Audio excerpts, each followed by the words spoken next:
Thank you. Jim Hatfield, 345 Hickory Lane.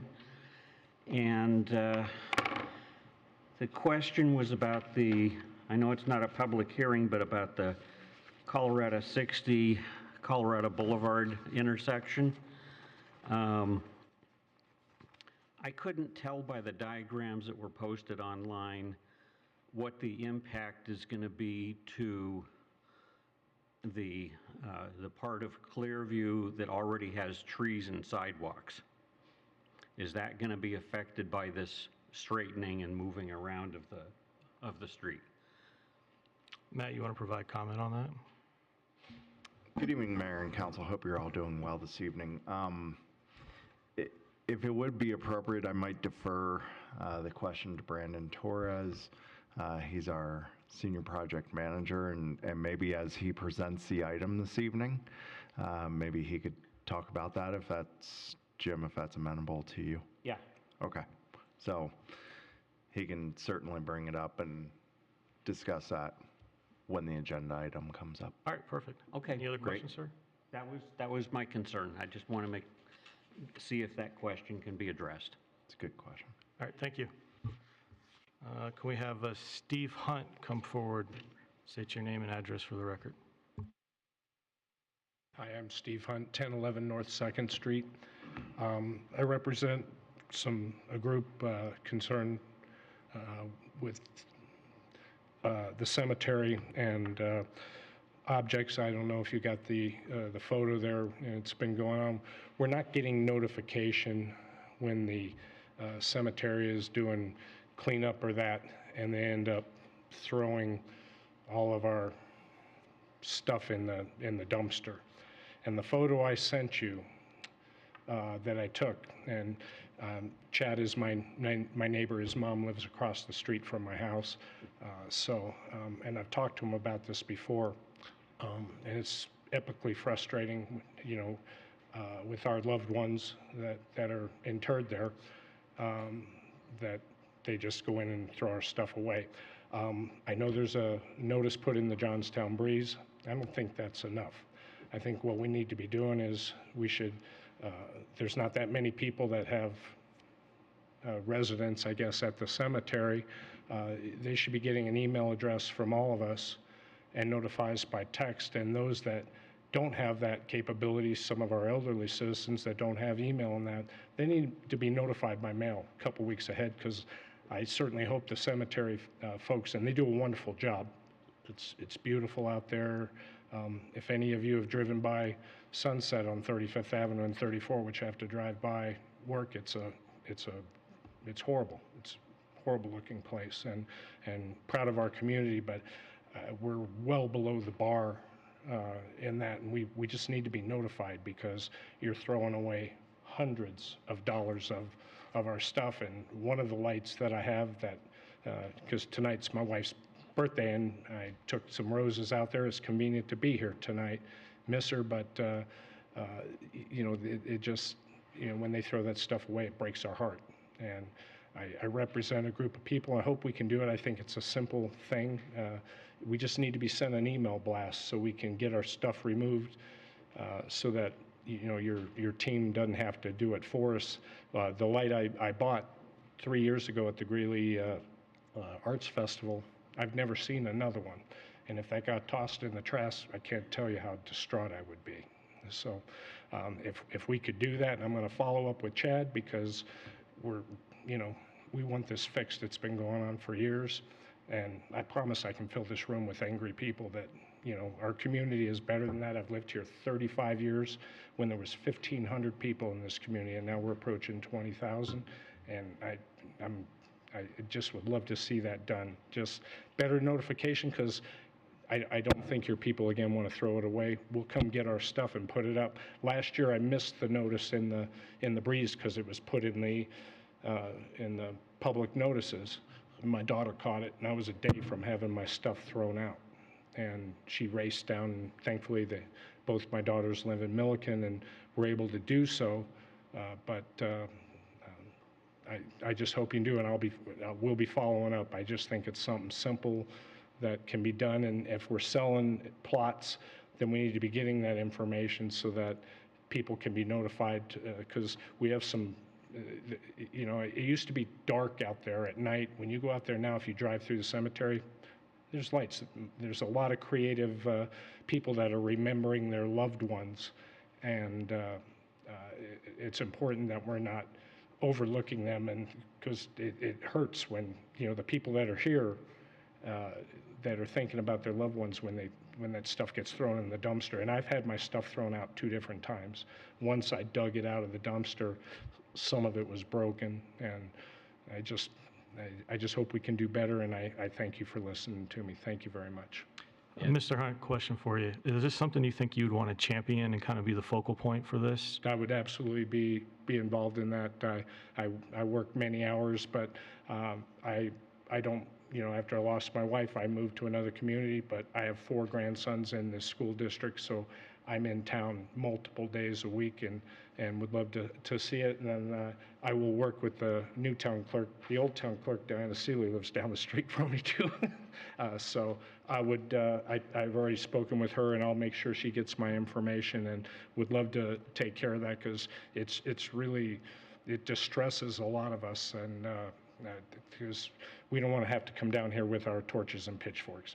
Well, we don't want that, and I want to thank you for the picture, because that kind of was disturbing to me as well. Yeah, if we can do that, I appreciate that, because I'm proud of our community. I've lived here 35 years, and it's the first time I've come down here where there's something so important to me that, you know, it's distressing what we're doing right now, because it just breaks my heart when they throw that stuff away. Thank you for your time. Thank you, sir. And Matt, you think this is something that we can coordinate? Well, but before that, what about setting up a designated day for cleanup? I'm sorry, sir. I said, what about setting up a designated day for cleanup? Like, say, every I think fourth Monday. If we could be notified 2 weeks before, because I right now I don't know. Thankfully, I have a daughter that works for the town of Milliken, so she'll let me know, so I make sure I get my stuff, you know, out of there. But I think if you gave us 10 days notice, because some people are out of state. My son-in-law has family, and they fly out, multiple people every year to visit a gravesite. So it's a big deal, and when that stuff gets hucked in the trash, it infuriates us. How often does the cemetery clean up? I believe they do a spring and then a fall cleanup. Okay. But when I spoke with Chad by text yesterday, he told me that there was Christmas stuff that were in the dumpster. And I know there's not much going on, and if that's policy, I think it should remain until your spring cleanup, because, you know, we go to a lot of trouble. You don't want to have to throw it away after a week or two, but I understand they have a job to do, and I'm not questioning your crew there. They do an outstanding job, and that cemetery is beautiful. And I'm you know, after when I drive by and see you know, we do impressive things in this city, and I just think we just need to get the bar raised so that we can, especially the people that don't have, because not everybody has email contact or text, and that we need to notify them by mail a couple weeks before, because some people send stuff out, and I think after that, if you've done that and we leave our stuff there, then we have to own that. But when it's just being indiscriminately, in my opinion, thrown away, it makes me personally steaming mad. Totally understand, sir. Thank you. And I thank you again. I'll let the other team there, and I'll finish there. Thank you so much. Thank you. Hey, Matt, is this something that we can kind of look to kind of send out notifications and follow up on this? Yeah, so Mayor and Council, this is definitely something I've been made aware of. It's very concerning that we've approached it in this manner without trying to be sensitive to individuals and their loved ones. What I've asked is for our town clerk and supervisor that oversees the cemetery to put together some information about what other communities do to more effectively communicate some of these issues. Certainly I think there are certain materials that sometimes get blown away, like wreaths and stuff like that. Some of those things we're just going to have to throw away, but we certainly don't want to throw away those shepherd hooks and the lights and the valuable tangible items that belong to people.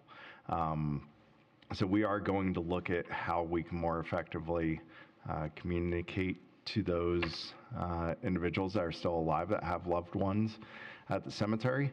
That will more than likely involve also bringing the cemetery committee or commission, I think it's a committee, together. But we're gathering some information to understand best practices of how this is handled. To effectively communicate, sending letters may be difficult, I'll just be honest. I don't know if it's going to be a QR code or something like that, or a regular date that's always set, whether it's right the third whatever of a month or something like that, so that those regulations are understood. Just because as you look at the long-term institutional knowledge, it starts to dissipate in an organization, and asking people to carry that torch as technology changes gets extremely difficult, right? At some point, we won't be using email anymore. There'll be something else more savvy from Andrew probably knows what it is. He just isn't telling us. It's top secret, I'm sorry. So, but we are looking at things that we could do to effectively improve. I'm going to this. be honest with you, when I saw that, it pissed me off. And I was embarrassed for our community, and I was embarrassed for this organization. We need we to are tighten that up. absolutely I don't want to hear this again. right. So let's make that a top priority to get that taken care of. And for those folks that their stuff were thrown away, I think we should replace with flowers. I want to look into that as well. Okay. Do we have any other in-person public comment for folks that want to comment that are here to speak on anything? Come on forward, sir. So, Jim Hatfield again. So I'm on the cemetery committee, and I'm looking at the rules and the policies and procedures for the cemetery committee. And it says the placing of boxes, shells, stones, boulders, toys, metal designs, ornaments, chairs, settees, unattached vases, urns, glass, fences, wood or metal cases, and similar articles upon grave spaces shall not be permitted. It also says that Christmas blankets and wreaths shall be allowed from December 1st to March 1st. Sprays and wreath made from fresh cut flowers will be allowed up to 2 weeks after burial unless they become unsightly or detrimental.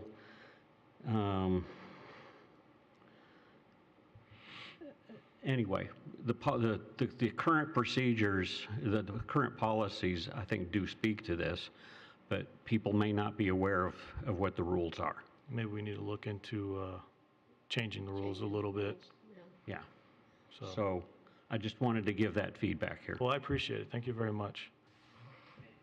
Can we put that towards a working meeting, looking into that ordinance, see what we can do to So, make that? so Mayor and Council, the policies that are in place are recommended. I think they're adopted by resolution. Don't quote me on that. But the cemetery committee that has some working knowledge of cemetery operations and things of that nature do review those policies on a regular basis. When they do amend those, they're either approved administratively or by resolution based on the detail of what is being modified. If it's a smaller thing, then it's probably administrative. If it is substantial, then it's by resolution. Can you set up a meeting with me in the committee? Yes. I wish Mr. Hunt was still here because I'd like to know when they're notified of those policies. When they buy the plot, or when they have a funeral, or when there is a burial. I mean, if they get it when they buy the plot 10 years before they need it, they probably don't go back and refer to the policy when their loved one passes away. So I think we have a failure to communicate, to quote an old movie. So I know the original policies since I've been here, so there was probably a set of policies that were in place prior to 2020, but that was when the first set of policies since I've been here have been amended. They were further amended in, I believe, 2022, slightly. I think those were amended But if you bought a plot in administratively. 2010, I'm not disagreeing with what you're saying. Absolutely not by any means. I know our I policy. think people refer to on a daily, weekly, monthly, yearly basis. Absolutely not. And I think conversely, I don't think we send out policies that are amended on a regular basis either. That can become fairly arduous as well. I do believe that our cemetery policies, though, are online and available for review at any given time. I assume Jim probably just pulled them up on the town website if I'm lucky. Close. But I believe they are available on the town website, our cemetery policies. So the most recent up-to-date version should be up there. All right, is there any online public comment? Mayor Duncan, we just received one online public comment, but it was from Mr. Hunt, and Okay. I chatted with him beforehand. He was comfortable with just speaking at the podium. All right, anybody else would like to come up for public comment before we close it out? All right, nothing heard. We'll close out public comment and move on to the consent agenda approval. February 3rd, 2025 Town Council meeting minutes. January 2025 financial statements and 2024 sales tax summary and resolution 2025-05 adopting the updated Town of Johnstown strategic plan. I'll ask the pleasure of the council. Mr. Mayor, I move approval of the consent agenda. Second. Moved by Dee, seconded by Diane. Let's go ahead and put it to vote, please.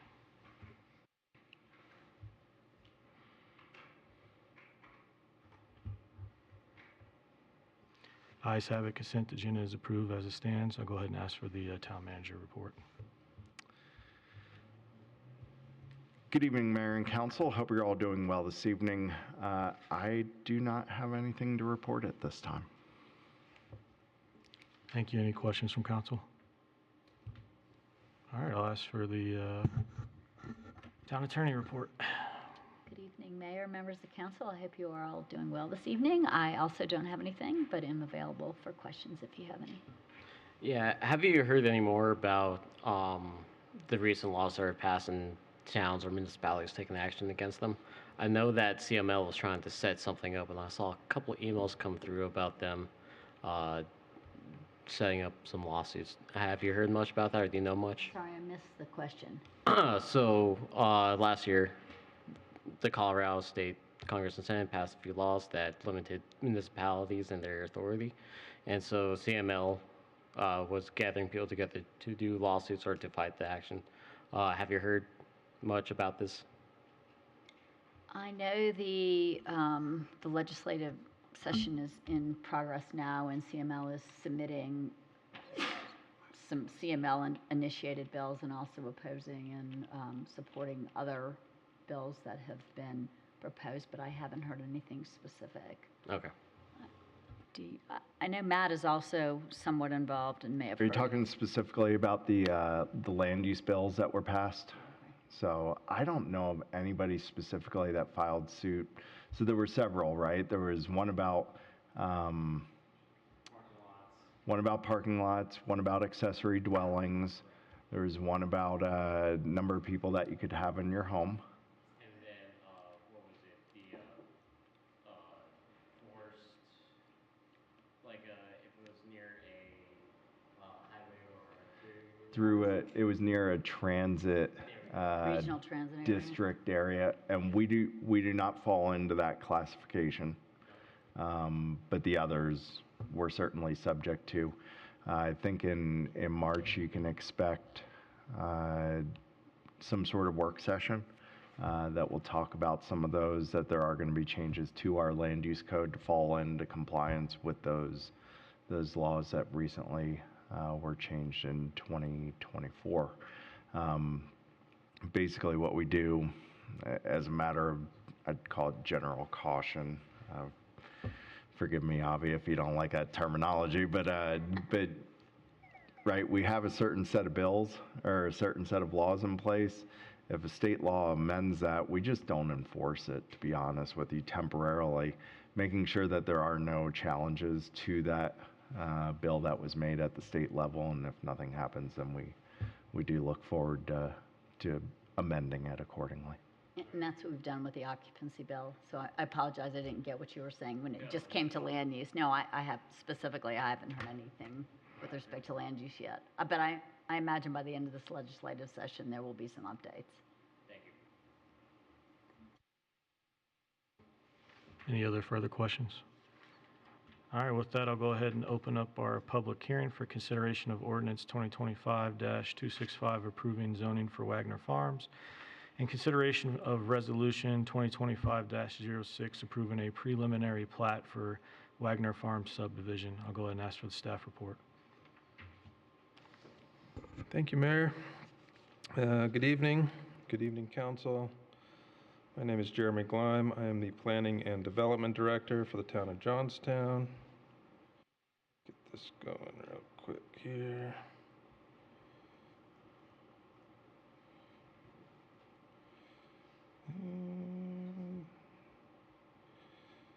Here's this slideshow.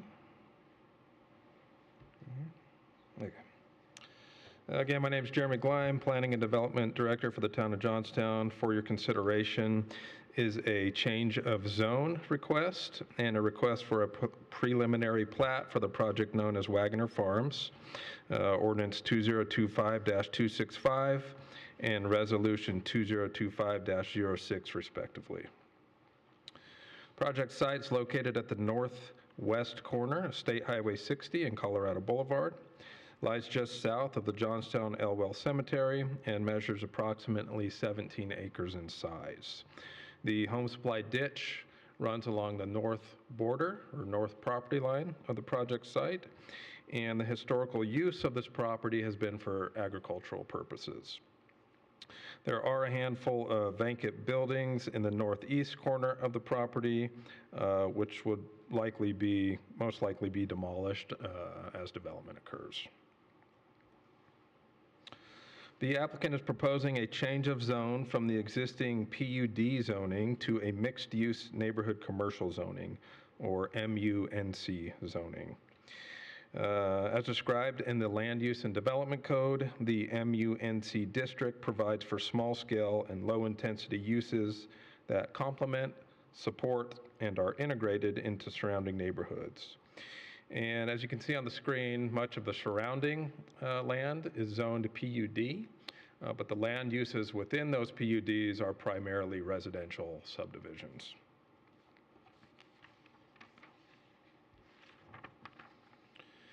So one of the benefits of moving to a straight zoning under the Land Use and Development Code is that all the permitted, conditionally permitted, and prohibited uses are available for the public to see at any time.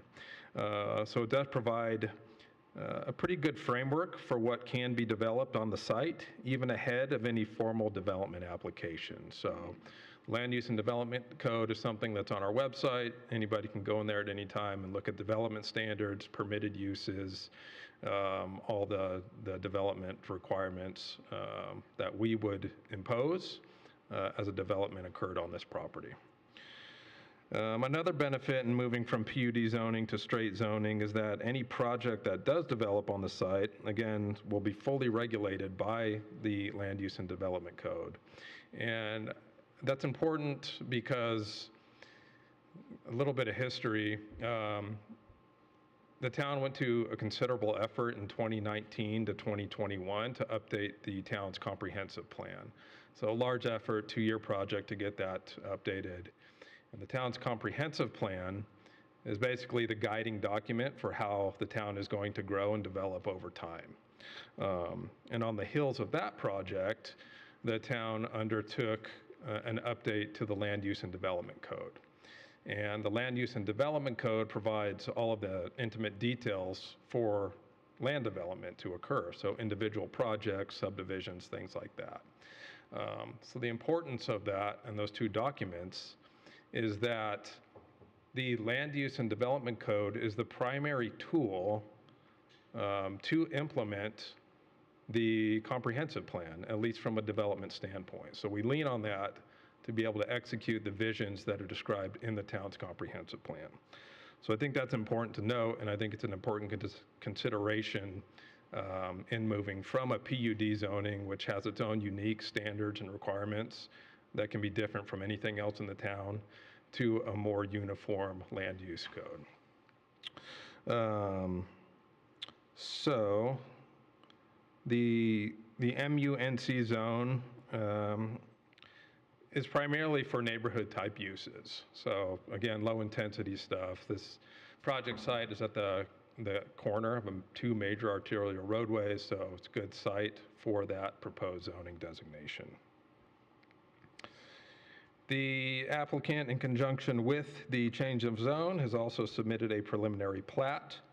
And the purpose of the preliminary plat is to gain support and approval for the proposed subdivision of land. And thereby authorizes, if approved, the applicant to begin work on the final plat. So a preliminary plat does not in and of itself allow the subdivision of property. What it does is vest this approval for a period of 2 years so that the applicant can finish final maps.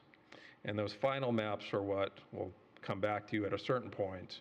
And that's what is used to actually create the lots, subdivide the land, and create the legal lots. So this is just kind of the first step in that process. So the image on the screen is kind of hard to see. This is the official plat, but we'll move to the next slide so you can see it a little bit better as far as how it's broken out. The preliminary plat proposes 8 lots and 2 tracts.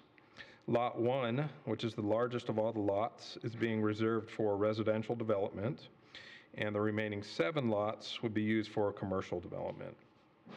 Tract A, which is located at the southeast corner there in green, is reserved for drainage facilities. And then Tract B, which is bordering the northern property line, is for the home supply ditch. The property will be served by 2 access points, a 3/4 movement on Highway 60 and a full access movement on Colorado Boulevard. And the difference between those two things is that a full movement or full access movement intersection would allow vehicular traffic to make left and right turns, both into and out of the development. Whereas on Highway 60, being that it's a 3/4 movement access, vehicular traffic would be able to make right turns into and out of the development and left turns into the development. They would not be able to make left turns out of the development onto Highway 60. It would just be unsafe to do so. So that's the reason for the restriction there. The preliminary plat was evaluated pursuant to the requirements of the proposed MUNC zoning district and has been found to meet the requirements of that proposed district. The Planning and Zoning Commission convened on September 25th of last year to consider this request. No members of the public spoke for or against the project, and a motion was made to recommend that the Town Council approve the change of zone and preliminary plat, and that motion was approved unanimously by the Commission. Ordinance 2025-265 for the change of zone, and Resolution 2025-06 for the preliminary plat must be voted on separately. That concludes my presentation. I'd be happy to answer your questions, and the applicant is also here to answer any questions you might have. Thank you. I'll open up the council for any questions. Yeah, so with the widening of Colorado and 60, how would sort of that southern entrance exit interact with, say, a acceleration lane from Colorado Boulevard going west on 60? So there's a significant amount of right-of-way that is going to need to be constructed as part of this project, but also just in terms of intersection improvements there. And so that's all been accommodated with this design so that appropriate A-cell, D-cell, turn lanes, through lanes are designed to the full the full development or the full width of that roadway section. So that has all been evaluated as part of this project. Okay, so then CDOT is going to get right away then? CDOT's been part of this process, yes. And as the final plat comes to fruition, that's when the applicant's already started on construction documents, but the finalization of those construction documents, which would showcase where all the lanes go and how all that works, would be submitted or evaluated with that final platting. So final plat would be when they decide what exactly is going to be in there, because on page 67, how it shows coffee, auto parts, that's not firm, correct? Correct. Is there any point where we make a suggestion of something that we may not want to see in there? Or is that on final or before that? So the way that would work is, so this is just for the subdivision of land. And so any use that is allowed within the MUNC district would be allowed, provided they met the development standards on this project site. So those individual lots would develop under site development plans. They wouldn't be comprehensively built out with the final plat. So no suggestions of, I mean, you can certainly make suggestions. that we yeah. do not need one more gas station.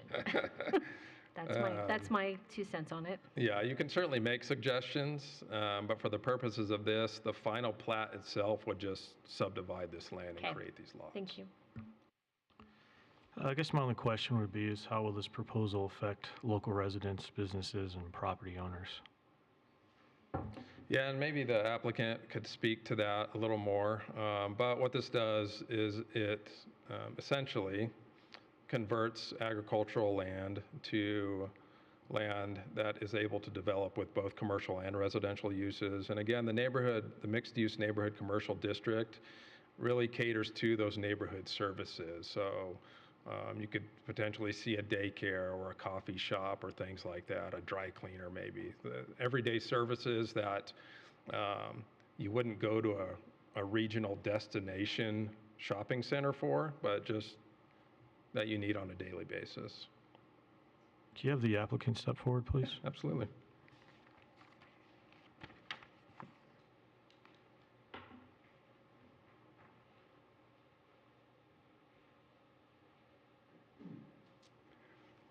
Mayor, council members, nice to see you. My name is Dean Barber. I'm with TDC Development, and we're the applicant for the project. I apologize. Can you restate the question? I couldn't hear it. My question was, how will this proposal affect local residents, businesses, and property owners? And I have a couple other questions as well. Well, the intent of the project is obviously to create a neighborhood resource. So we believe it to be very beneficial to the town of Johnstown in regards to hopefully bringing in more, as Jeremy said, more local or neighborhood type services that currently don't exist within the town. Obviously, you have Ledge Rock and some, or down the road, that's probably more of a regional destination, but really that's the main intent. At least with Lot 1, although it is currently identified as a general residential or a more of a densified residential property, we're also in the efforts of trying to complete a transaction once this all wraps up with an affordable housing group, and definitely heard from the town in many ways that that's a high priority as well, and currently actually have that particular lot under contract by an affordable housing group. So again, believe it to be complementary and hopefully a value to the community by maybe bringing in, as the town has grown now, some of the more national type retailers that provide community type services like auto parts stores or even gas stations, coffee shops, things like that, really are starting to identify Johnstown as an area that they'd like to be in. Another question for you. What are the financial implications of this proposal for the taxpayers, including short-term and long-term cost? Probably still a little bit to be determined. I mean, we did a initial, kind of financial analysis of the project in terms of sales tax, use tax, things like that. And we were, initial projections with this would bring in somewhere between $2 to $4 million on an annualized basis between those things. That could change greatly depending upon who ultimately, if we bring in, a large fast food joint that generates a lot more sales tax, things like that, it could vary, but that was kind of a range of things.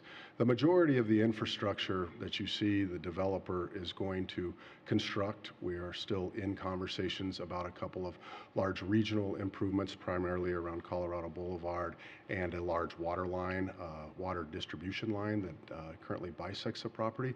But at this point in time, all of the improvements to Highway 60, the internal lots, all of the infrastructure, water, sewer, the rest of it that feeds specifically this development, the developer is paying for, if that was part of the question. All right, one more question for you. So how's the public outreach and engagement from the community and feedback been incorporated into your proposal? If you kind of walk me through that. I guess it's been primarily through just the standard process. The neighborhood meeting that we had obviously brought everyone that was notified of the project, to a meeting. We had a discussion around it. I think it was a very positive discussion, talked a lot about some of the concerns that were raised. I got to say, the existing rooftops in this area didn't bring a lot of people because the notifications fell on future development to the east and to the north, not much to the south, although a few houses down there were also done. So it's a little bit isolated in regards to that, but we still had 20 to 30 people that showed up for the neighborhood meeting and talked about traffic and access and uses and things like that. At the end of the meeting, I felt it was very positive, but that's been probably the extent to date of our community outreach. Is there going to be any future community outreach beyond what you've done already? I think as we continue to develop it, especially as we start to identify specific uses, we're hoping to make that obviously a lot more marketed and open to the public so that people understand the types of uses and things like that that are at least projected to come through it. As a more of a land developer like we are, we don't do a huge marketing campaign outside of the brokerage and the rest of it that's provided just trying to sell and transact lots, but open to ideas. I mean, as we said before, we really want this to be, an important and valuable development to the town of Johnstown, and hopefully the uses complement those that are within, that are needed within the town of Johnstown as it grows. But if anything else is of interest in terms of public outreach, we'd definitely be willing to consider those. I think the biggest thing with our community is transparency. Yeah. and just being upfront with what's going on. Sure. And don't shoot around the bush. I don't have any further questions. Any more questions from council? I just was curious, which do you think will come first, the business or the residential? Currently, we have 3 commercial lots that are under contract, 1 commercial lot that's in negotiations, and the residential lot. So ideally, from our perspective, it all comes at once. And, Okay, so you're not planning to do the houses and then do the businesses or vice versa? No, as a land developer, we're really trying to transact on the majority. Now, I will say with that, there's some benefit for if we were to complete the transaction, start the infrastructure, things like that. It creates a new wave of interest to it, especially after some initial ones. So we may hold a little tight on a couple of lots just to see how that initial transaction and obviously try to increase the value of those. But the idea is to transact on these and hopefully have all of these under construction somewhat simultaneously or within a short window of a couple of years. Okay, thank you. Yeah. So then the contract for the residential, how affordable is the affordable housing? I can't really address that. At some point in time, as Jeremy said, that applicant will come through and they will have a site plan and the rest of it. The developer that we're currently in communications with, which has also met with members of the town as well, they are a respected and very sophisticated, affordable housing developer. It's not anticipated at this point to be Section 9 housing or that, but the actual layouts, they haven't necessarily started to put pencil to paper until we get through our entitlements process. They're just under contract holding for that until that point in time, if that makes sense. I don't have a lot of, we're not asking tonight for approval of the affordable housing, but it's been our focus. So this is my dilemma. If I approve or if we consider changing the zoning to mixed use, then essentially that residential can happen if it has to. The way that I see it, that lot would be better served as just a commercial lot. Like, I don't see a need to have the mixed housing in there. You know, and as we've talked about, the initial request to rezone this property was primarily through the town. As a developer, we actually like the concept of a PUD because it provides us a lot more autonomy and flexibility within it. But as we move forward and we started to discuss some of the goals of the town, primarily around affordable housing and that, and we had some interest in it, we wanted to try to lock down this as a residential lot to try to accommodate that. There's, I think, a requirement in this approval that says if we want to change to a commercial development at some point in the future due to market demands, we would have to come back through and see that, but I hear it's kind of a cart and the horse thing. But currently, because that particular property as it's designed is really not fronting on to Highway 60 and or Colorado Boulevard, and the visibility is pretty constrained from those two parts, there's not a lot of commercial uses that we've at least identified, and we've really blanketed the entire market to try to figure out what interest was out there. As you know, office is fairly dead right now. Retail and things like that are going to require the frontage of it. We don't feel it's a good industrial lot, just based on probably the cohesiveness with all the retail and stuff around it and the residential around it. Didn't really want to bring in that, although that market is still fairly active. So we did evaluate that, but really felt best use and market-driven use would be a residential use on that property, if that makes sense. And we asked for that. I don't know if it was before you. We wanted that mixed use. We really leaned heavy on that. So that's what we asked them to do for us. Well, then I wasn't present for that. We've asked all of them to give us more mixed use. Sure, like in terms of affordable housing, yes, we've said that. Yeah, well, residential and commercial. We talked about how there would be commercial on the bottom, residential on the Sure. top. And there's times and places for that, and this Yeah. is just not a good location for it. It would serve better to be a commercial corner.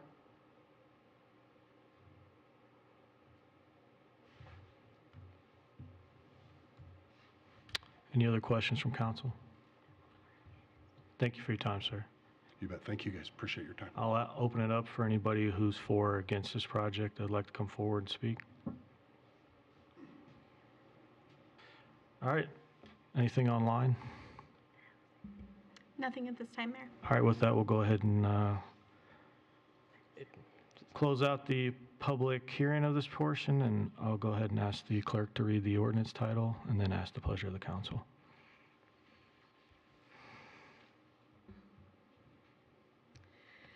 So it's ordinance number 2025-265. Let me get to it just to make sure that I read it properly, because I believe that it's shortened on your agenda.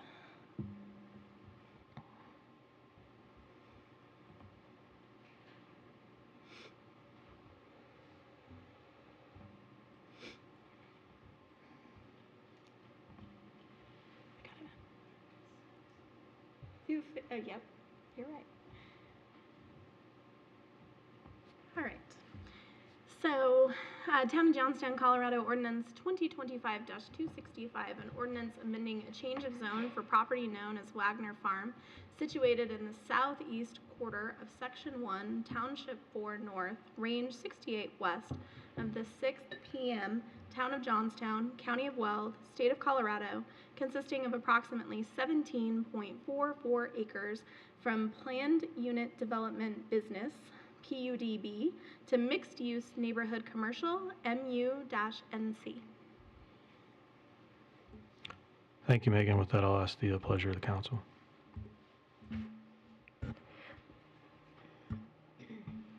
I move that the Planning and Zoning Commission recommend that the Town Council approve of the change of zone for the subject property from a PUDB to mixed-use neighborhood commercial, MU-NC. And I believe you might have been reading the motion for the planning. Oh, But I think rather than the Planning and Zoning Commission, I think you meant Change the of Town zone? Council. okay. Up, down.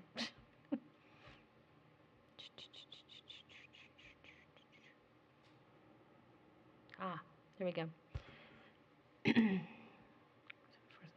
I move to approve ordinance number 2025-265, approving MUNC zoning for subdivision case number SUB 23-0021. There we go.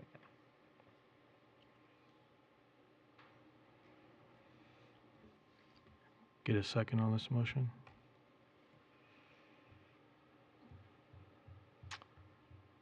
No second on the motion, so I think we stand still on this one. How do you do? Mayor, I will note for the record that the motion dies for lack of a second. What's that? I will note for the record that the motion dies for lack of a second. All right, have it noted. Thank you. With that, we'll go ahead and move on to our, Another motion to be had? There are other options, suggested motions. would anybody like to make a motion for denial? What if you make it for all commercial? That's what I'm thinking. So what happens, so let me look at our, Or an amendment to the proposal? yeah.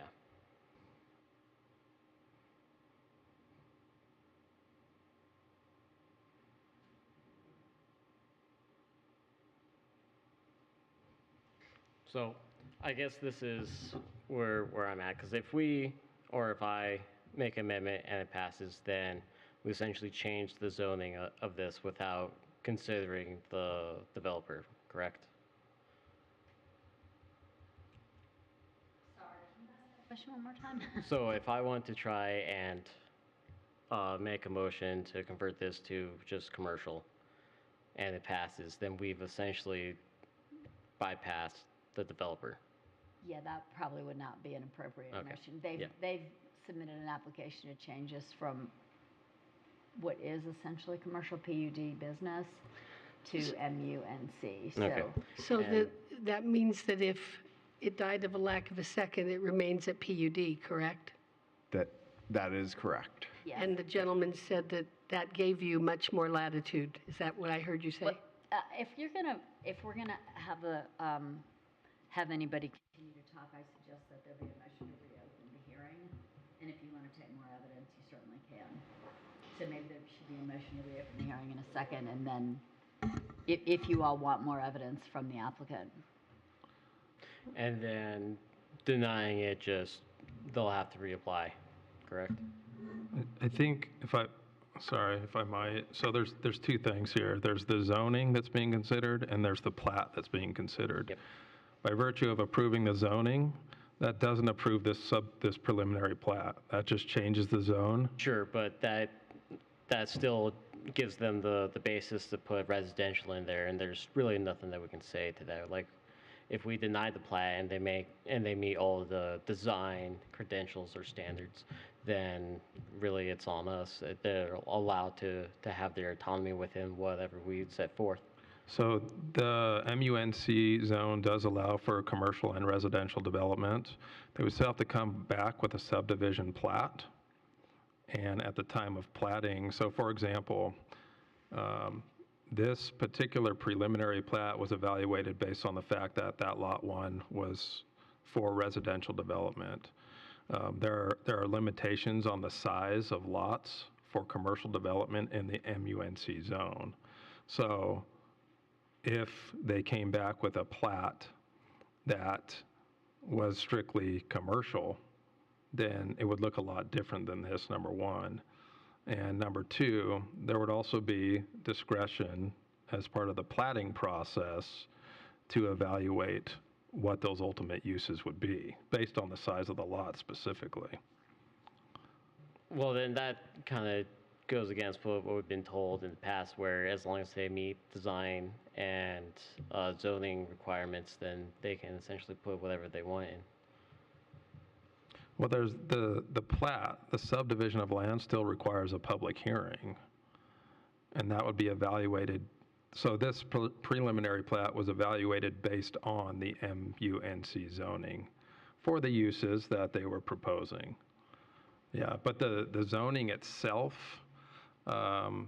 is different from the subdivision of land. Those are two separate I things. understand that, but still, it's the base, the groundwork. So if it says they can have residential in this section of land that is zoned mixed use, then they can come back with a preliminary plat or a plat that says, that puts in there. And if we say, well, we just don't like the residential, then they'll say, well, we've met your basic requirements, we're allowed to have this in there. Yeah, and I don't know that there's a commercial zoning in our current land use and development code that prohibits outright residential development. Why? In the land use code, Yeah. there's permitted uses, and in the commercial uses, mixed-use neighborhood commercial, mixed-use downtown, mixed-use regional commercial. Sure. All of those zones permit some form of residential development. There's not one that prohibits it. Avi, so looking at the home rule charter and our Johnstown municipal code, there's nothing with a second. According to Robert's rules, if the motion doesn't get a second, it dies right away. Yes. I don't think there's going to be an amendment to this, so I think we're kind of at a standstill and a stalemate, and I think the motion should die as it stands. Right, but you do have the option of making another motion if you would like. I don't think the council wants to make another motion, Okay, so we're going to press on. okay. Thank you for your time, sir.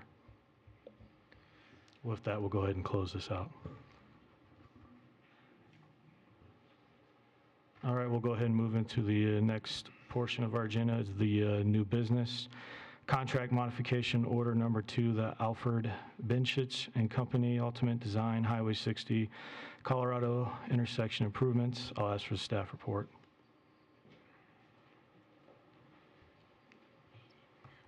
Good afternoon, Mayor, Council, members. Sorry, I'm trying to get this pulled up. Not yet. Oh. Okay.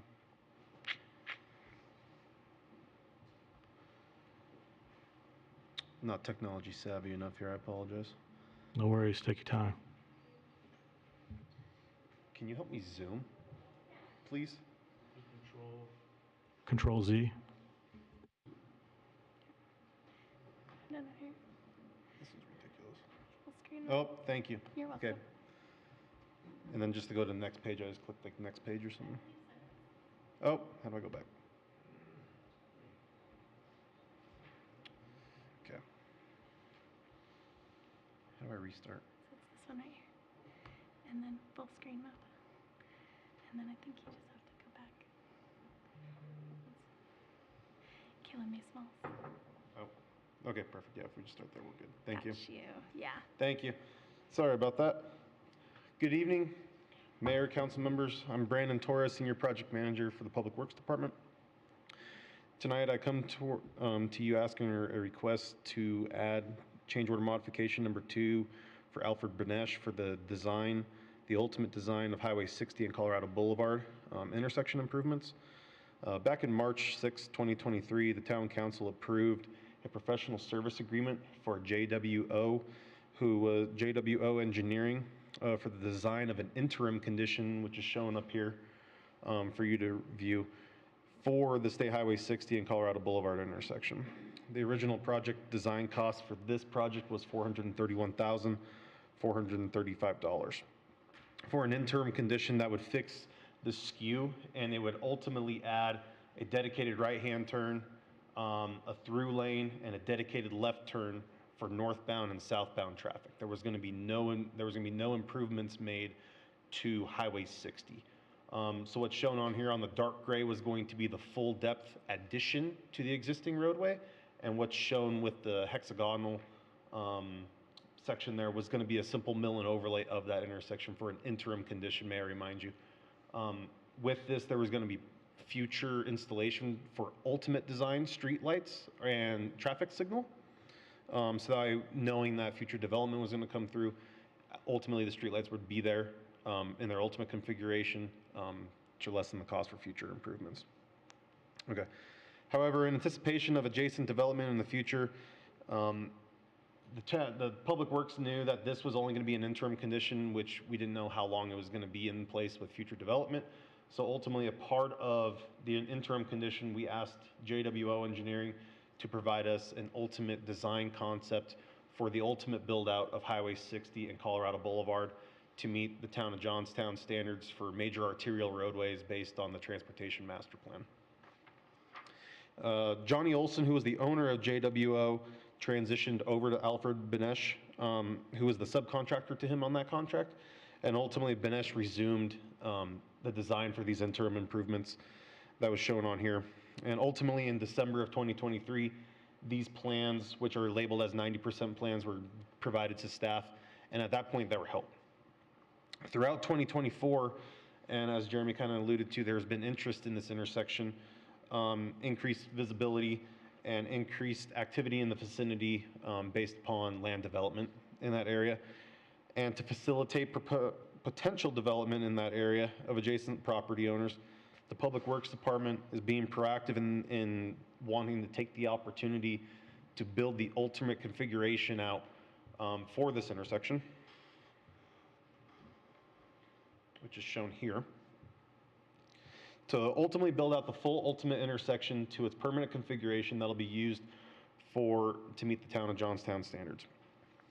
Design and construction of this ultimate configuration will ultimately save the town money, eliminating funds on being wasted on an interim condition, which would ultimately be disturbed by property owners and their development. So ultimately, that cost that we would have put into it would have been removed and replaced to build out the ultimate.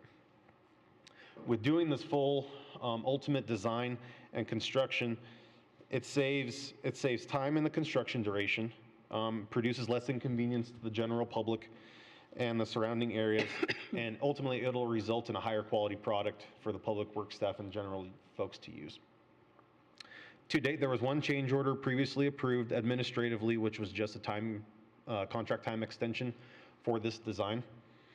From the original contract value of the $431,435, there's a remaining $124,514 that's remaining in that original contract. Staff hereby is requesting the use of this remaining balance in addition to an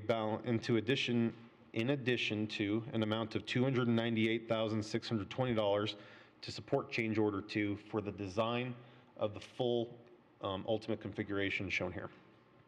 Change order 2 would be to complete the ultimate design for State Highway 60 and Colorado Boulevard. Inclusive of these two change orders, the total project design cost is proposed at $730,055. That's what I have for you at this time. I'll open up for questions.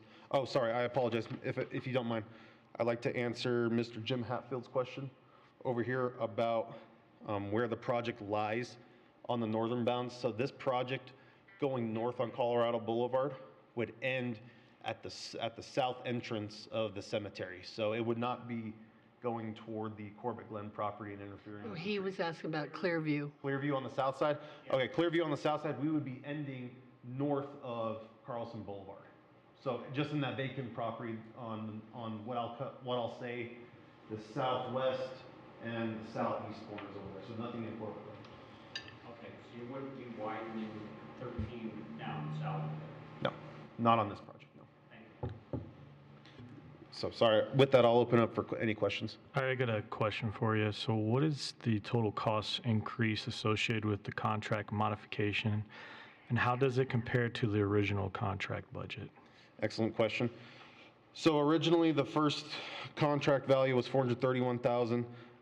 This ultimately, with the $124 that's remaining from the original contract, plus the addition of the $298, results in a total ultimate design change cost of $431,000 if you split it up to show what cost was going to be associated with an interim condition and what cost would have been for an ultimate condition had they have gone through all the way through RFC plan sets.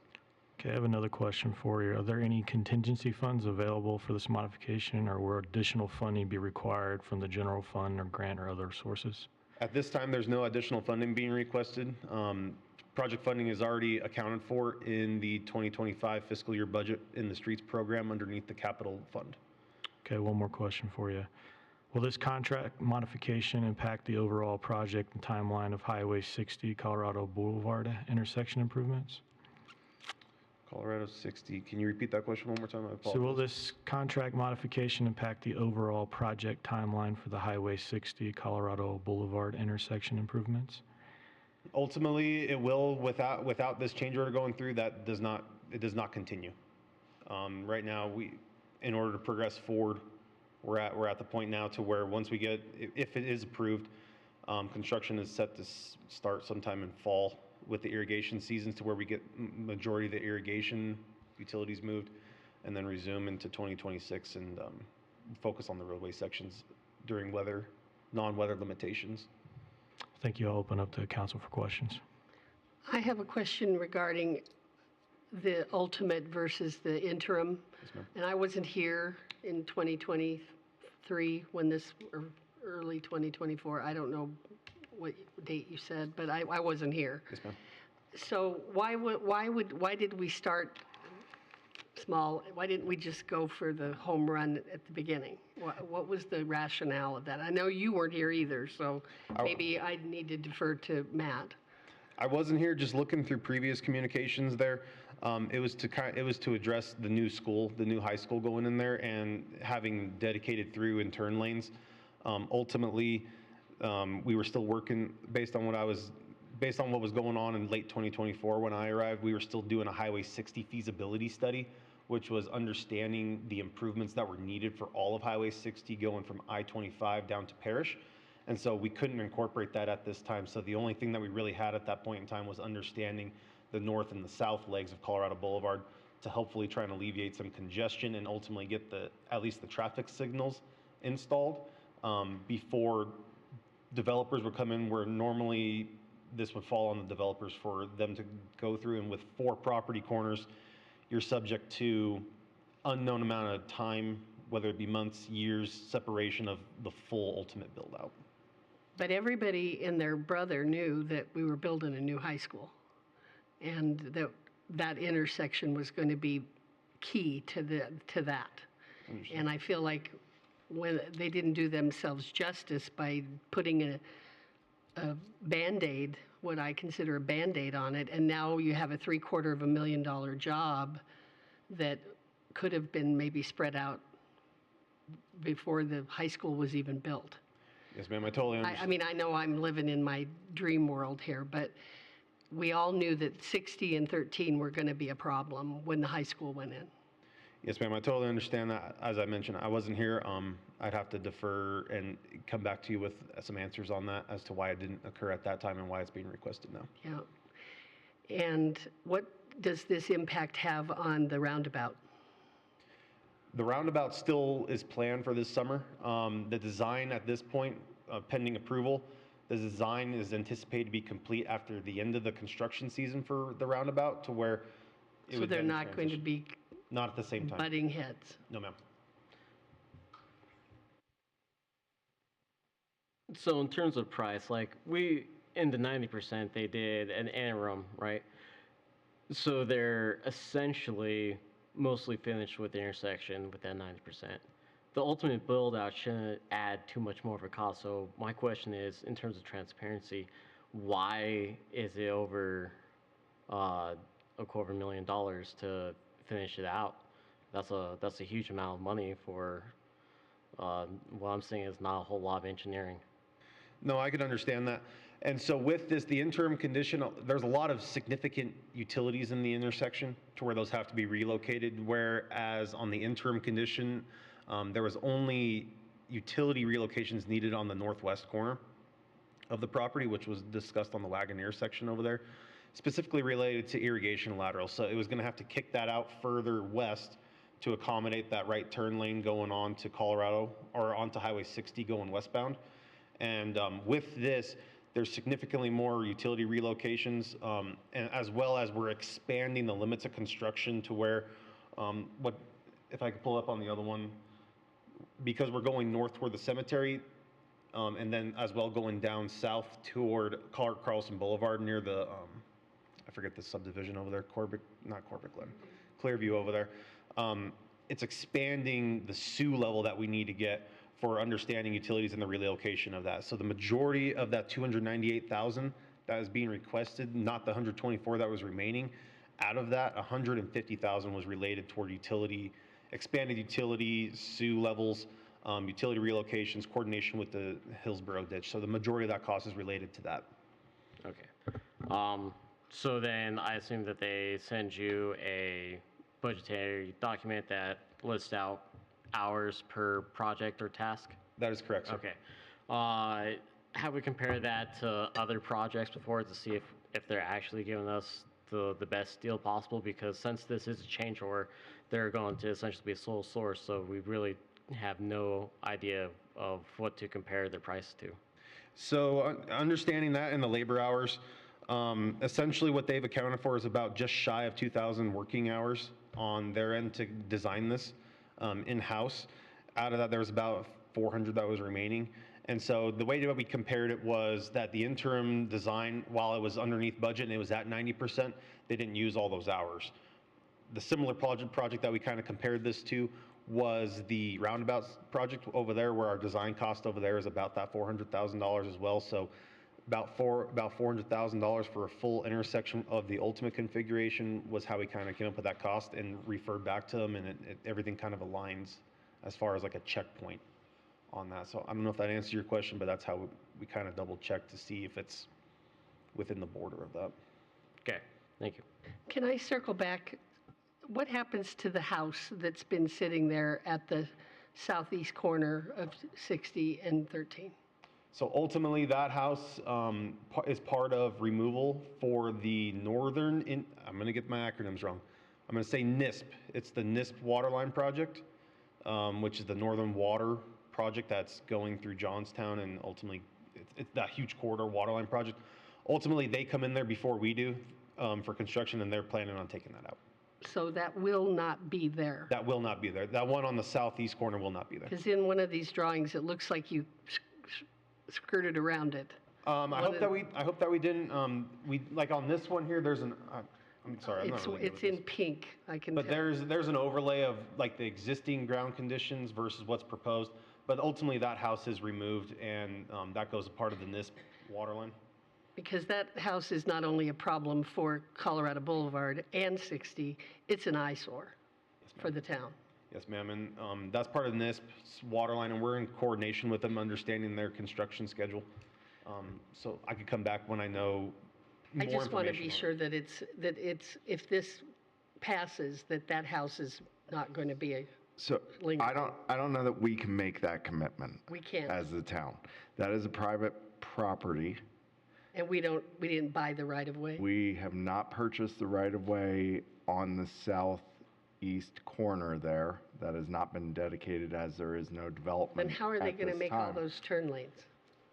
So some of the things that are happening here is you have a design, and some of it may be future looking in terms of some of those improvements. That being said, if there are opportunities to demo those properties, just based on the fact that they might be termed blight, for lack of a better description, we do know, I have had conversations in the past with that property owner, and as part of my conversations, I was willing to actually demo that property to deal with an easement issue. But I also asked the individual to guarantee me that it was free of asbestos. He could not, I have that the property concern, owner too. could not do that. So I wasn't willing to take the risk. No, I don't associated blame with- you, but this is a lot of money to improve that intersection, and leaving that house there And is not palatable to me. And I understand that having the house there isn't desired, but it is a private property owner's right to have that house there, whether we like it or not. I will say that I do know the property owner. We talk probably once a quarter. I think he has intentions to demo that at some point, hopefully associated with the Northern Integrated Supply Project, which is NISP. If NISP can get it down, problem taken care of. But asking us to commit those funds, to give you some perspective, right? We bought the property just south of the cemetery a couple years ago, and that was probably $40,000 just for us to mitigate the asbestos elements inside that home.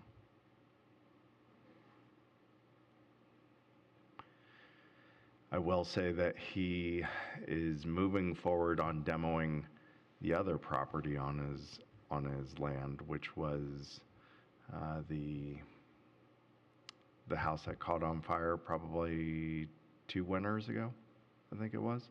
I think he's just waiting for XL to disconnect some of those utilities over there. Any other questions from council? Thank you. With that, I'll ask the pleasure of the council to make a motion. I move to approve the change order from Alfred Benish and Company totaling $730,055 and authorize the town manager to sign the change order. Second. Motion by Diane, seconded by Dee. Can we go and put it to electronic vote, please?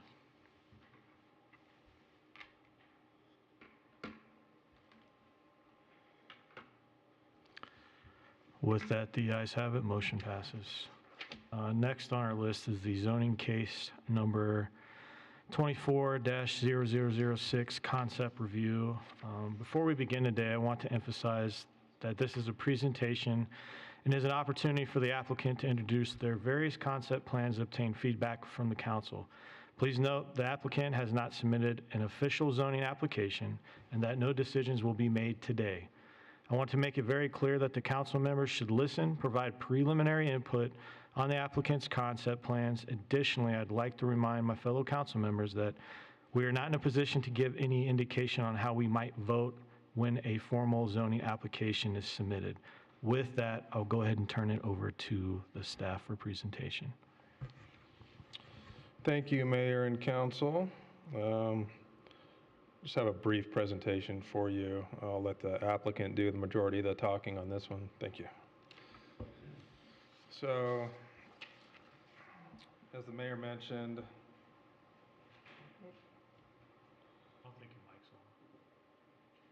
Well, it's way back. oh, There you go. as the mayor mentioned, this is a concept review. No action by the council is to be taken.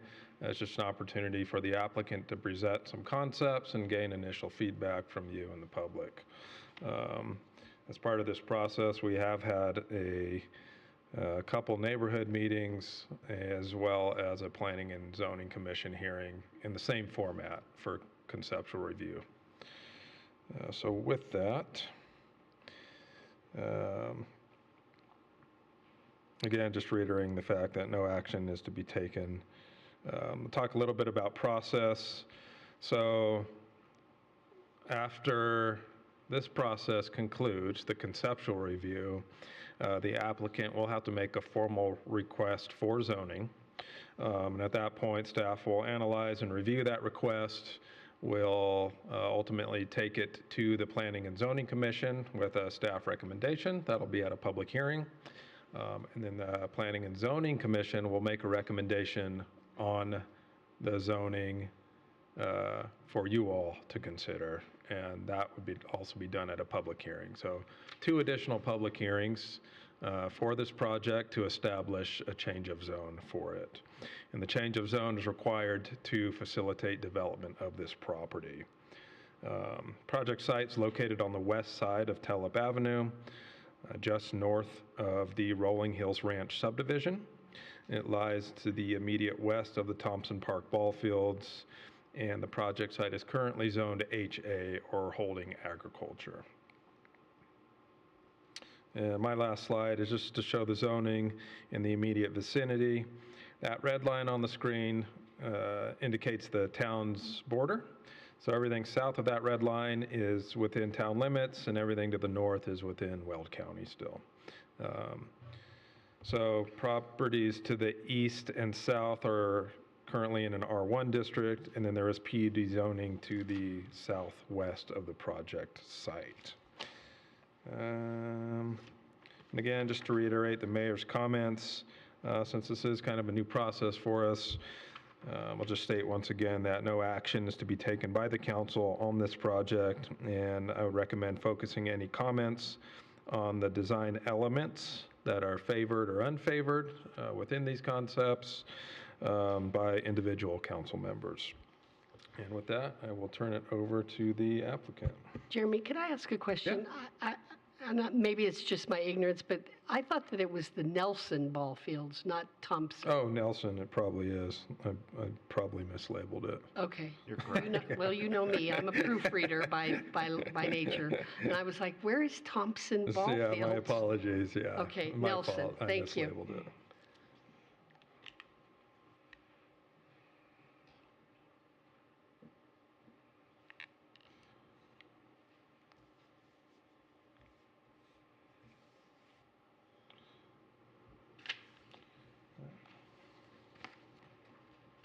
Thank you, Jeremy. Let's see, before I get started, Mr. Mayor, how do I move through the screens? Right here? Okay, thank you. Good evening, Mr. Mayor and council members. My name is Larry Buckendorf, and I represent the development entity on the project. Thank you for having me this evening. This is a little bit of a unique process in that we're going through a concept review to get some input back from not only the community, but the Planning Commission and the town board. The important thing to note here, why this is unique, is this project is being evaluated under the previous land use code before it was adopted, and I don't know the exact date, but within the last year. And part of that is related to the request for PUD zoning versus a straight zoning, because the application was made at the time, and we did a lot of homework and we were evaluating the project based on those rules as they existed at that time. So keep that in mind as we go through the process, because that's very important as to why some of the decisions or some of the presentations that we're making. So this property obviously is located in the area established or dictated by Mr. Gleim. We've gone through a number of proposals, not only with the Planning Commission, but with the neighborhood properties. This is a summary of what each one of those were, and I'm going to go show you a slide on each one, and then we can jump back if we need to. So proposal number one was the original concept that we brought to Mr. Gleim in the town and walked through some of the details with the neighborhood. The original concept was a PUD zoning with 213 5,300 square foot lots, 106 6,300 square foot lots, and 144 units of multifamily. What are those little orange things? Those represent multifamily units, 6 and 8 plexes. Okay. The project and the product would be very similar to what exists at Clearview, right out on Highway 60 by the church. And we own that project as well, and we developed the Clearview project with that type of a mixed use. So we got a lot of input, mainly from the community to the north, that they did not like the 6,300 square foot lots on their border. There was some discussion about the location of the multifamily. So we made some adjustments based on those recommendations, and this is the proposal that we took to the Planning Commission. So we updated the concept following that neighborhood meeting and the input from the neighbors to the north.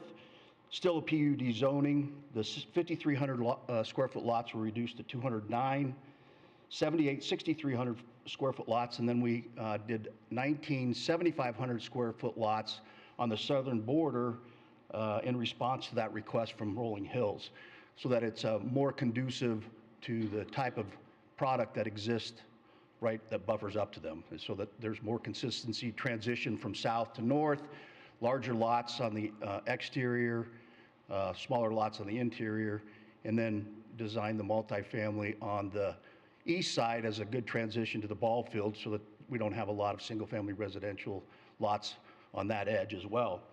That reduced the size of the multifamily, and one of the significant requests from the neighborhood was to increase the buffer on the southern edge from 20 feet to 50 feet, and that allows for an east-west pedestrian corridor to Nelson Farm ball fields. So it was a suggestion that we took under advisement, presented this to the Planning Commission. At the Planning Commission, we got a lot of input from planning and zoning and the additional neighbors that they didn't like the multifamily still buffering right up to them on the southern border.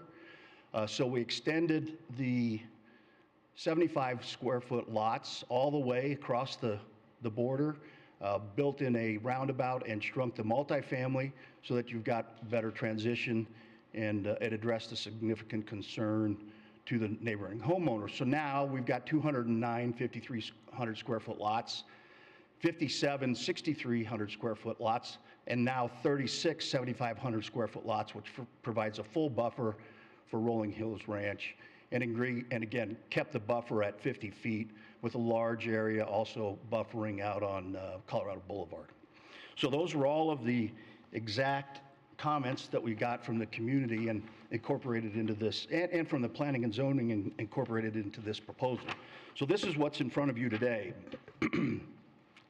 for input and consideration. And again, I know that we're not going to have any action, but it's important to know that we've worked diligently with the community to I think, come up with a concept that makes perfect sense in terms of mixed use. It buffers the south. It's got the smaller lots interior. It's got a good buffer on the east side up to the ball fields. And this concept works beautifully all over northern Colorado. We have this exact type of mixed use in Berthoud, Loveland, Firestone, Wellington, Severance, Greeley. We have one in Berthoud, and obviously one here right in Johnstown. So this was the adjustment summary. Again, the larger buffer. We adjusted the open space throughout, increased 50 feet to allow for pedestrian connectivity, increased the lot sizes to a minimum 75-foot width on the to complement Rolling Hills Ranch. And one of the important things to note too that the community requested is we remove the connection on Brittany, I think it's called Brittany Avenue. If you look at this one, you see, it keeps jumping back to me. See the connection where the 75 square foot lots and the 63 square foot lots go into Rolling Hills Ranch? That was one of the comments from the community, that they did not want that connection to go through. Now, whether or not the city likes that's another question that we'll have to address as we go through the process. But I'm reflecting on this proposal when we put all the 75 foot lots along there, that we remove that connection to Brittany Avenue at the request of the neighborhood, a comment that they came through on.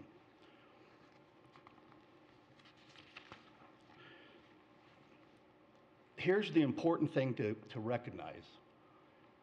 One of the things that we could do is do a straight zoning R2, R3. This was a concept that would comply with the old zoning code on a straight zone. In my opinion, we could bring this to the city, the town, and I think that this would meet all the requirements of that type of zoning. Very pedestrian, very simple, doesn't have much character, not a lot of diversity.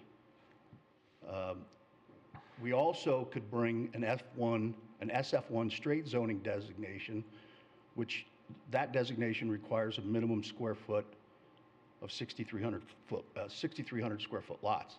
Again, a very homogeneous, straight through 331 square foot lot, 6,300 square foot lots, not a lot of character. Those are the straight zoning requirements by the code. So my point to the town is, I think that we can bring a much better product to the community as a whole with the PUD zoning, accommodate the interest and the comments from the neighborhood immediately adjacent to that, and have a better diverse subdivision that has 4 different housing types. 7,500 square foot lots, which would be, a probably relatively high-end home, 500,000 plus, I'm guessing. 5,300 square foot lots, which are probably about as small as you can get a lot in today's environment, that can address the affordability issue, which is a relative term, and then a 6,300 square foot lot product that is a middle market. And then buffer that with a very nice residential looking multifamily product that's been well received, maintained, and that's been 100% occupied. That project's been 100% occupied since we opened it 6 or 7 years ago. It's a need that's incredibly important to all of the local communities. So this is just a summary of what we've done here in Johnstown over the years. You're familiar with all of these subdivisions, so this is not something that is new to us. It's well thought through. These are all highly successful communities. And again, I'm just looking for some feedback before we come back with a formal application on the PUD, because I don't want to start down that road and then kind of get kneecapped. And I think it's important then that I'm in collaboration with Mr. Gleim and Mr. LaSurf and the community to move forward with that site plan. And I can tell you, if I get good feedback here tonight, which I did at Planning and Zoning, there shouldn't be a significant deviation from that site plan. We've worked through all of the details that ultimately it'll Bless you. Bless you. It'll be very, very similar to what we're proposing tonight. So with that, I'll just answer any questions that council may have. Like I said, it's important to know that we've done 2 neighborhood meetings. I've reached out to 2 or 3 of the neighbors myself, spoke to them individually. And I think what we've got here incorporates what their concerns and comments are. All right, I got a couple questions before I open it up to council. So can you guarantee that no taxpayer dollars will be used for infrastructure upgrades like roads, water, sewer needed for the zoning change? And if not, who's paying for it? Yeah, there will be no public money used for any of those infrastructure. They're all private developer funds. Now, that's kind of a loaded question, because what we haven't considered is whether there's a potentially metro district that would be applicable here. But that's a whole different animal than what I would consider public Johnstown money. Okay, and another question. As you're going out here for community outreach, I would change the verbiage a little bit. We're not a city, we're a town, so a lot of people might find that offensive. Okay. I found that out coming into the seat, and I said city when I announced, and it was like, nope, it's a town. So give you a little bit of that verbiage out there. But my second question is, what specific community outreach efforts have been made to gather resident input on the zoning change, and how have those concerns been addressed in this proposal? And how many folks have you reached out to from this point forward? Sure. So we've had 2 direct neighborhood meetings. We took the meeting sign-in sheet from the P&Z meeting of all the individuals and contacted all of those that we could. My list of the individuals that we spoke to, either as a group or individually from the P&Z, were, and again, I don't have all of the names, but Jeremy Landau, Cindy Clark, Devin Deese, Jane Patterson, Holly, I didn't catch her last name, Jeff Winter, Mr. Grentz, again, Mr. Campbell, an individual named Urban, an individual named Flores. And again, those 2 neighborhood meetings were well attended. And what we've done is exactly what I've summarized here, is that we upgraded all of the lots on the southern border to 75 square foot lots. We shrunk the multifamily ground. We increased the buffer between Rolling Hills and this project from 20 feet to 50 feet, and then completed the 75 square foot lots all the way across the southern border, and got rid of the Brittany Avenue access. Again, whether that makes it through the process remains to be seen. How many folks are in those adjacent neighborhoods? Did you guys get a count? I do not have that, no. Can you answer that question? I can.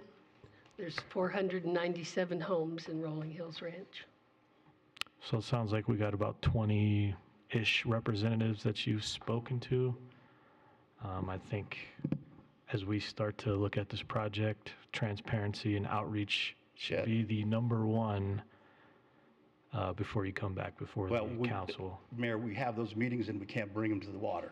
So we advertise them. We've sent out all the flyers. We exactly meet the code, and if they show up, then we will be transparent and engage. I'd like to see if you could expand your 800-foot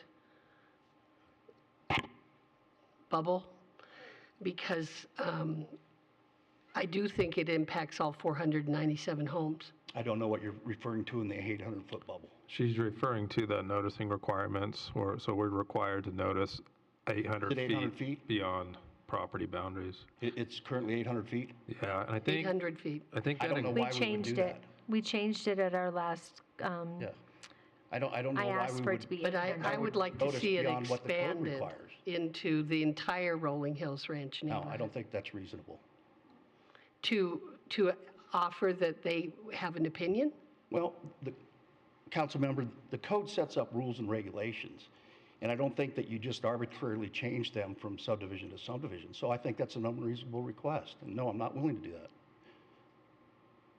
So we You changed, set the rules. right, I understand, but I live 825 feet from this, so I didn't get a notice. Well, I'm sorry. The four of you, the seven of you set the rule, not me. so I think there's a little bit of confusion. We had it at 500 feet, and when we changed the land use code, I asked for it to be 800 feet. So we did change it to 800 feet. So are you saying because you were prior, you only have to follow the 500 feet? No, Councilmember Menez asked me to go beyond the 800. I know what she We haven't even sent out the official notice yet. Okay, so I would like to, are you done? So, were you here prior when our 2 mayors ago, Lebsack was in the seat? Excuse me? Were you were you the one that came up prior when Mayor Lebsack was here? So 2 mayors ago? On this project? Yes. I was here for the annexation, yes. Okay. So I remember, because it came up a lot, that you promised to have design continuity. Like in kind was said. It was communicated that you would have larger lots, not the minimum, and that you would be bringing us your top tier product. So when you're saying you're putting a lot that's 7,500 square feet up against that those northern lots, which are anywhere from 15,000 to 30,000 square feet. So that is not really like in kind. So that's my issue with it, is the lot size. When you guys promised, previous mayors. No, I don't think that there was a promise like that. I think what the statement was is that we would bring a product that would be compatible in a nice transition from south to north. But a 15,000 square foot lot in today's marketplace doesn't fit within that type of a development right now. Well, it's like in kind to the neighbors that built there and have been there for 24 years. Okay, but we are making a smooth transition from that type of product into a subdivision that has 4 housing types that and remember, I mean, again, we could. I get that. This meets with your code today, 6,300 square foot lots, straight zoning. So I can bring this to you and you cannot like it, but then we're going to combat whether or not the zoning applies. That's a straight zone, and you can talk to your staff. Well, you were the one that said you were going to bring like in kind. I don't remember that statement. Well, we Ms. looked North. at past minutes. I did not print them out because we had some other stuff going on today, but I certainly can print out the meeting minutes because they were sent to us because I requested them. And I believe that type of a transition and again, they may be 15,000 square feet. I don't know. They're larger than 15. Some of them are 15. You said 15. I but said 15 to 30,000. His is 30,000. I guarantee you there's not a 30,000 square foot lot in there. He's sitting right there. If it is, it's on one of the corners. It is. Okay, But that so means it's he's going to one, have, but- no, there's 2. Okay. But I'm saying, I said a range. I didn't say all of them were 30,000. Thank I you. said 15 to 30. So what we've done, though, is that we've coordinated with the community. And as far as I know, they have no objection to what we're proposing. What are we talking about, 20 people? I bet if you turned around right now, you'd see a little bit different. But that's just one Well, thing. again, you know, you're chastising me for I'm a not chastising 20-member you. meeting, Mr. Mayor, but what would you like I think me you to- said that what you would didn't like want me to do when I put out kneecap the notice? yourself, and I think you're What would you- kneecapping yourself right No, now. I'm not. Order. No, don't be up there and play bully pulpit with me. You asked me a question and I'm answering. But you're not going to talk disrespectful in that tone here in this And session. you're not going to just talk disrespectful to me either. I'm running the session, so we can go ahead and terminate this right now. So if you want to remain professional, You do the same. then I suggest you lower the tone. Suggest you do it too. Because you're not in charge, I'm running this meeting. That's what you need to understood. Okay, thank you. Like I said at the beginning, transparency and accountability. Say at every meeting, I get it. Good, I'll say it at this meeting again so you see it face to face, because you're going to come up against me because I got 3 years. Is that a threat? That ain't a threat. I'm just letting you know. What is it? Oh, what is it? Yeah, what is it? I think we're done with this presentation. I'm not saying we should be done with the presentation. I And think we're done. I don't have a legal response here, but it might be nice. Because we're just hearing a presentation at this time. Is there any other questions from council? I don't have a question. I have one more statement. I wasn't trying to chastise you. I was trying to remind you what you promised the previous mayor. Just to remind you and ask, because you're building this, I'm talking to you now. I'm not talking down to you. I'm asking you. You promised the previous, council, the previous mayor, that you were going to try to do like and kind and give us your best tier products. So trying not to build the smallest houses, you're now putting 2 and 2.5 houses behind one house. So even if you wanted to do 7,500 square foot lots, at least increase it to the next row. And I would recommend larger than that, at least for the first 2 rows, so that they are not having lived there for 24 years and having right now nothing. And I get it, we're growing. I get it. We can't leave it open space forever. But it is a difference between looking at a house and maybe having a view corridor between the houses than having 2 and 3 houses in your backyard. And then as far as Brittany comes, I just want to state it. It's going to be an unpopular answer, but we have asked everybody to have more egresses out of our neighborhoods, right? We've seen the fires in California. We've seen it all. We have neighborhoods. Rolling Hills Ranch right now has 2 exits for 497 homes. The Landings has 1 exit. So I know that we don't all want that traffic to come through Rolling Hills Ranch. You are going to have an exit out of there. There's not going to be that many, but that road is set up there for that continuity to flow between those houses, and I would recommend that does not get changed. Okay. All of your arbitrary statements will be taken under advisement. This is what you're going to end up with.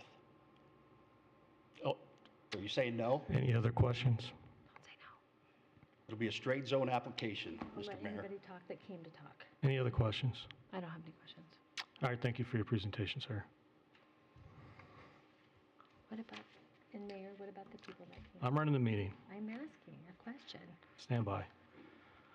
For all the folks that are here today, please email me all your questions. Go out and canvass your neighborhoods. Flood my inbox, please. And I will push it to the right folks to get you Mr. the Mayor, answers.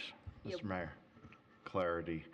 So they shouldn't be communicating with you about this matter. It is a quasi-judicial matter that could be coming back toward you, and we want you to be able to be objective in the hearing itself when it comes before you. Scratch that for the record. Thank you.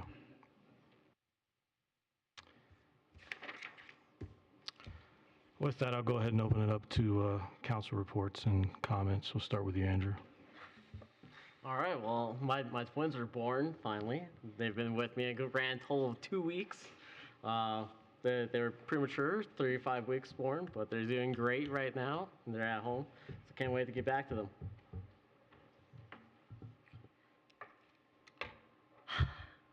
My voice is shaky.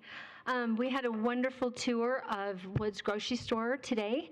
We can't tell you all the good stuff or tell you when it's exactly opening, but it was something I think that our community is going to be very proud. It's going to be a gem for our community, and so it was a treat for us today to get in there and see it from when it was completely empty to what they have done. So that was the big excitement for the month, I think. So that's it for me. I have nothing.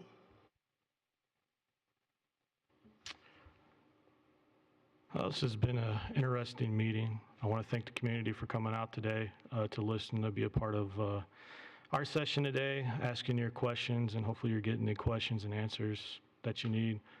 Mr. Hatfield, I think you should run for council as much as you're here. I think you missed that planning commission there a little bit, but no, I just want to thank everybody for being out here, and you know, we are a community that cares, and we do care about everyone within our community, and we can do what we can within our wheelhouse. I want to thank the council for coming out here today and being a part of this, and you know, representing your community with strength and resolve. With that, I don't have anything further. Thank you, everyone.